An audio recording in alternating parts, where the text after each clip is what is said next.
one of the coolest things I've done in Yangon I'm doing right now, which is to walk this water pipe built by the Colonial British with metal supplied by America, which cuts right through the heart of Yangon in a nice beautiful little green strip going 40 miles to the north all the way to a water reservoir. It's one of the main water pipes going into the city.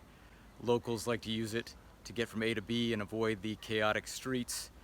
Perhaps if you're not that dexterous, you could hurt yourself if you fall off the pipe, but if you've got a modicum of agility and you stay in the center, it should be okay. When you get to crossroads, you often have to get off the pipe and cross the road. Sometimes there are little wooden planks that lead off the pipe onto the road. Be mindful of those planks, make sure that they're on, stable, and that you're confident in walking across them before you do so.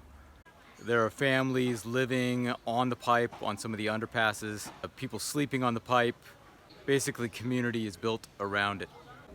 The pipe passes really close to Yaigu railway station, which is a convenient place to take the train back home, back south. After that, it gets a little complicated getting on and off the pipe as you go through a lot of obstructions and dangerous crossings. Please be nice and kind and gentle with the locals you meet. The pipe was shown to me by an architectural firm called Blue Temple, which is trying to create community projects around it. You could support their business, like it on Facebook, tell people about it, maybe contribute to some of their projects. You can also support local businesses that you come across on this pipe. Enjoy.